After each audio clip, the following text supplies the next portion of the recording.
네, 안녕하십니까. 반갑습니다. 원앤원TV입니다. 새만금 주간별 뉴스 진행하도록 하겠습니다.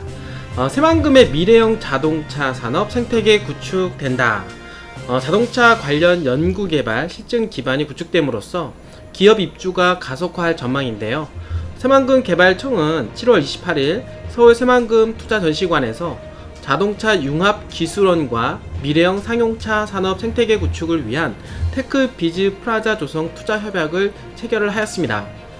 자동차 융합 기술원은 자동차 산업 혁신 성장 및 미래형 산업 생태계 구축 사업의 하나로 새만금 산단 16,500평방미터 용지에 546억 원을 들여 기업 연구, 생산 검정 공간은 물론 부품 기술 개발 지원을 위한 장비 구축 공간이 복합된 테크 비즈 프라자를 건립할 계획입니다.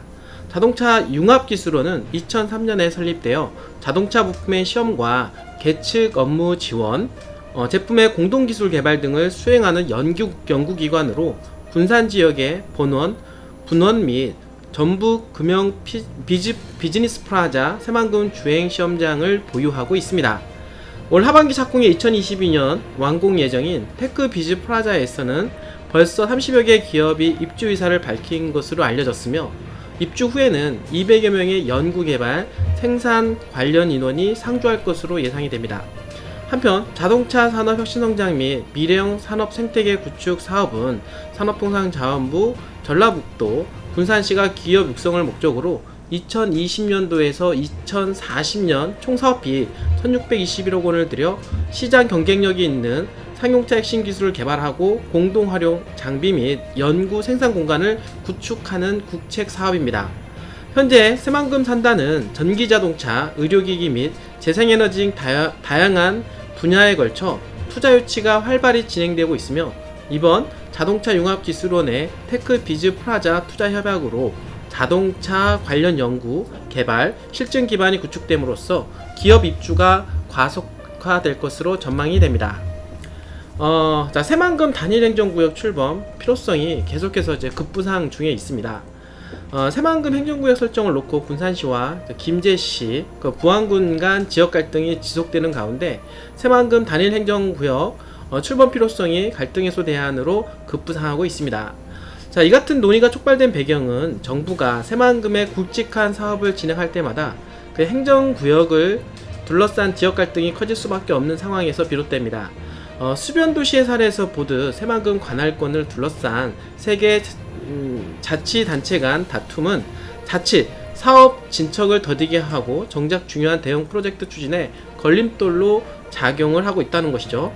새만금 방조제는 전체 5개 구간 중 군산 방면 산업단지를 에워싸고 있는 5호 방조제를 제외하면 4개 구역 모두 행정구역 귀속권 분쟁에 휘말린 상태입니다.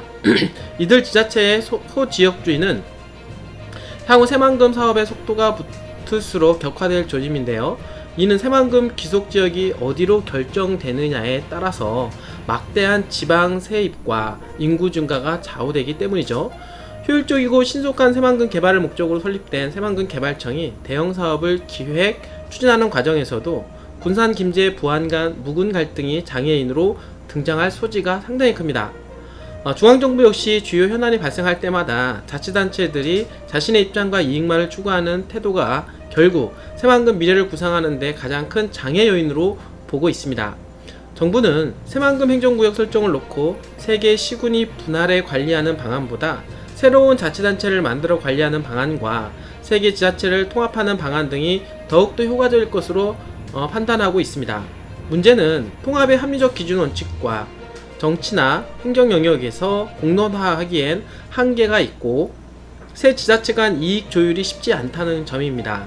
실제 새만금과 인접해 있는 세개의 시군 자치단체장들은 행정구역 문제를 푸는 방식에 대해서도 각기 다른 의견을 내놓았습니다. 이는 정치권도 마찬가지입니다. 정치권이나 단체장들이 각자 처한 입장에 따라 조금씩 견해를 달리하는 것으로 나타나고 있는데요. 결국 해법은 새만금 지역을 법적으로 세종특별자치시나 제주특별자치도와 같은 특별행정구역으로 만들어야만 빠른 완공은 물론 사업 종료 후 다툼을 막을 수 있다는 견해가 힘을 얻고 있습니다. 홍준영 중앙대행 교수는 장기적으로 볼 때 세계 시군이 통합하는 방향으로 가야 한다며 이 방안이 어려울 경우에는 새만금 개발청에 도시행정을 수행하는 지자체 기능을 이관하는 반을 고려해야 한다라고 제시하였습니다.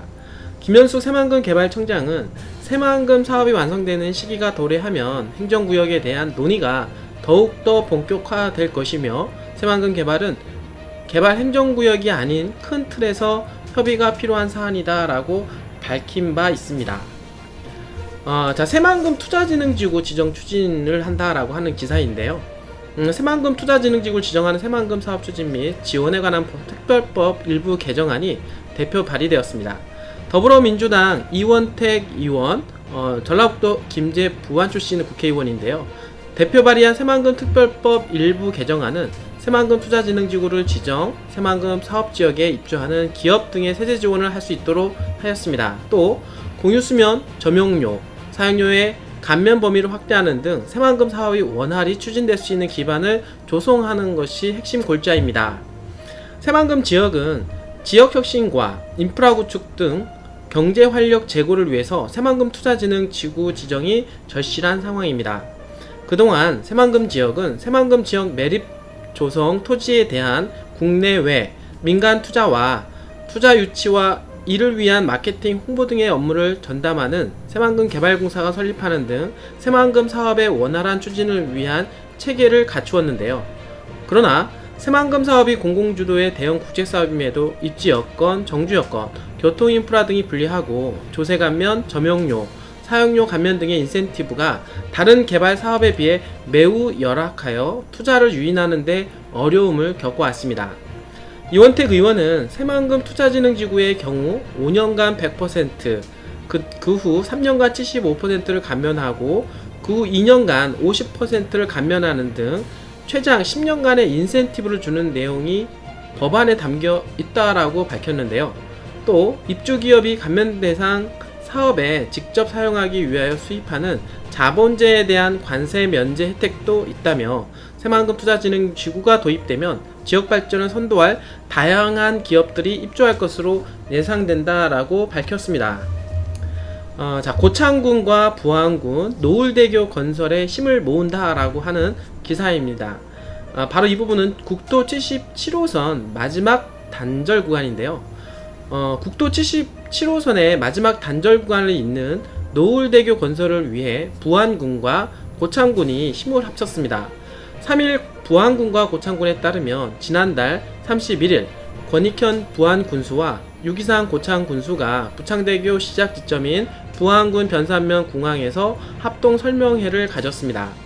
노을대교는 고창군 해리면 왕촌리와 부안군 변산면 도청리를 연결할 다리를 말하는데요. 전체 7.4km입니다. 완공되면 62.5km를 우회해야 했던 이동거리가 7km로 줄고 통행시간도 50분에서 10분 정도로 단축될 전망입니다. 노을대교는 정부의 새만금 종합개발계획 중 광역도로망 구축과 연결되어 있고 국도 77호선의 마지막 단절 구간으로 국가기간도로망 구축을 위해서 꼭 완성되어야 할 사업입니다. 특히 2022년 새만금 전주 고속도로 개통, 2023년도 새만금 세계 잼버리 대회, 2020년도 새만금 국제공항 개항 등 전라북도 서남권의 물류와 사람 이동이 폭발적으로 증가할 것으로 예상되며 핵심 SOC인 노을대교 건설의 시급성이 더욱더 커져가고 있다는 것입니다. 노을대교가 완성이 되면 부안과 고창은 해마다 100억 원 가까운 운행 비용을 절감하고 부안 변산국립공원과 고창 선운산 지구를 잇는 서해안권 관광벨트가 형성될 것으로 기대가 되는데요. 이번 합동 현장 설명회를 계기로 부안과 고창은 올 연말에 국토교통부에서 고시하는 5차 국도 국지도 5개년 계획의 사업 반영을 위해 총력을 기울이기로 하였습니다. 미래 산업 생태계를 준비하는 새만금입니다. 대한민국 경제 수도 새만금 집중 한번 해보시겠습니까?